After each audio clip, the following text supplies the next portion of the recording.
guys, it's JohnyTechReview. Today I have a quick review for you of this Crenova LED projector.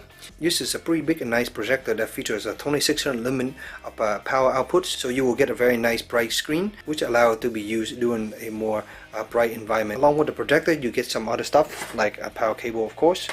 You have a small little microfiber cleaning cloth. You have the remote control, which use 2 AA, which does not come with, so you have to boot somewhere now. You have this little small RCA cable, pretty standard, and then you have 2 extra fuse that goes in the back of the unit if you need to, and then you get a quick starter guide. I suggest you read this quick starter guide as it show you very easy features and how to use this product pretty easy, and everything is in color here as you can see. There's also a little user manual that's in black and white, has a little bit more detail if you want to go into that.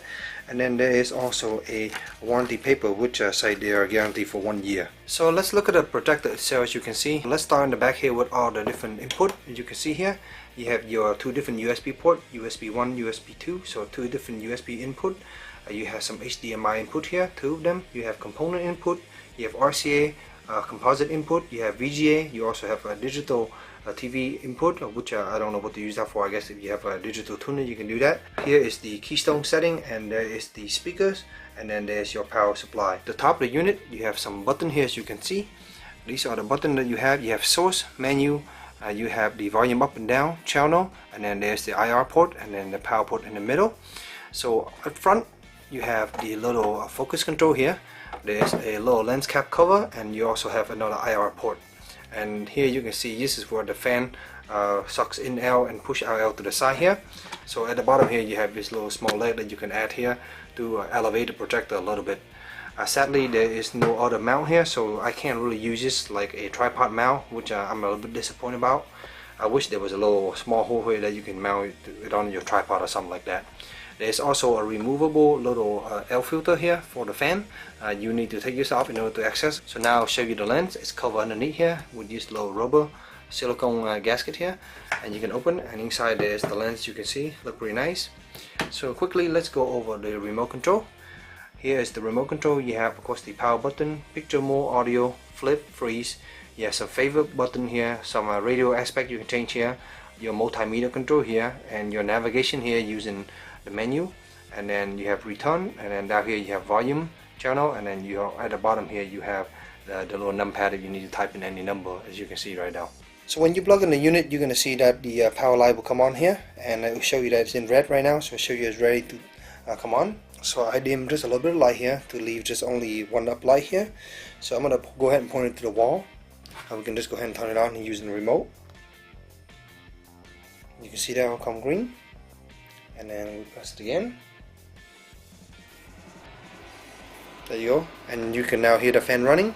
It's definitely loud just like any other projector, so you definitely will hear that fan. So you can see here with the light on in this room, it's pretty bright, and my whole room is lit up, and you can actually still see the screen. It doesn't show up on camera as good as it should be, but it still works pretty good. And you can of course adjust the focus here when you slow it up. So I'm going to go ahead and make the good focus here, and I'm going to head and dim the light now. So as you can see, it looks quite nice. And you can see right now it's showing up top that there's a USB 2.0 already installed. So let me just go ahead and pick a movie here. So it works just like any multimedia player, and you can just pick the movies or whatever you want to watch. So the weird thing about the unit is when you select the file you want to play, it's not going to automatically start playing. You actually have to press the play button, otherwise it just select one file. So you can see here I'm showing Whiplash for a second. You can actually fast forward up to 32x.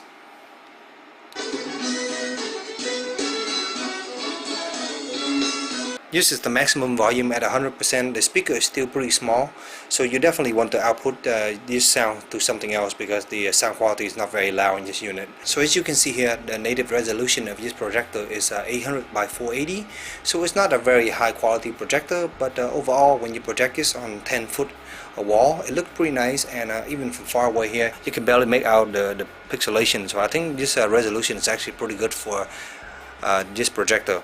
I know there's a lot high quality projector out there, but for the price, this is a pretty nice resolution, and picture quality is pretty good. You can also zoom the image, so if you're playing something you can actually zoom and change it. This is the 1/2, this is normal, 2x, 4x as you can see here. an AX. Just kind of give you an idea right now. As I mentioned earlier, as far as picture mode, you get a different picture mode. So right now it's in dynamic. You can change it to standard, mount, and then user setting, and also back to dynamic. So those are the 4 different settings you can change. And user, you can go in and customize your own. So for audio, you can go to movies, sport, user, standard, music. I usually just leave it in movie because that's usually what I use it for. Most of the time I'm just using it for movies. This is the flip button. We can flip the image, as you can see right now. So here I want to show you a different source you can pick from. So you got your little analog TV, you got your AV setting, your component HDMI 1, 2, you get your PC RGB, and then you have your 2 USB device here. So you can pick any of these right here. If you pick one of the USB stick, it will basically go into a multimedia mode where you can do photos, music, movies, and text. So overall, I really like this projector. It does a really good job for movies. I think for using this to show different movies and videos, I think it's going to work really well for you. Projecting about 12 feet away from my wall downstairs, I was able to get a really nice big wall, roughly about 12 to 14 feet, I think, of really nice quality. And yeah, if you sit close enough, you can see the pixel, but if you sit farther away, like 10 feet or more, it's gonna look really nice, just like a movie theater. I think the brightness is good enough in this projector for using during the night with a little bit of light, but during the day, if you have a lot of windows, it's not gonna work too well for you. Even as 2600 lumen here, it's still not bright enough. But overall, it's not too bad. For the price, you're definitely getting a lot of different options. You have a lot of different input, and on top of that, you also have a built-in multimedia player that can play music, movies, and pictures off the USB stick here, as you can see. And that's what I use to demonstrate. The unit is somewhat loud when it's run, but that's just basically typical for any of these projector, especially one that's this side that has a big LED bulb. I do like the LED bulb because it doesn't get that hot. You do get some heat coming out of the vent here, and you know, after a while I think it'll warm up your room just a little bit. But the nice thing about LED bulb is that you can turn it off and then turn it back on and use it the right way. You don't even have to wait, and you can do that with this projector. The only downside I can really say about this projector is that this remote control is a mess. For a starter, if you find the movies that you want to play, pressing enter doesn't actually start a movie. That just select a movie. You have to press the little play button up top here, as you can see. The fast forward and rewind here. This is actually fast forward, and this is fast, and that's actually rewind. It's a FF, but it's actually rewind, and that's fast forward. And then you have your previous and next file here. And then when you start playing the movies or anything, it'll have those information screen where you can change the different, you know, play, pause, whatever. You have to press the return button to get out though.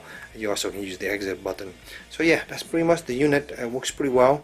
I did not test this with the antenna, but plug it into the computer, it also works fine. The resolution is not extremely high unless you're sitting far away from it, of course. But yeah, overall it's not a bad projector for the price. So I hope this short little review helped you in your purchase decision. If you have any question, let me know in the comment below. And as always, stay tuned for future review. Thank you.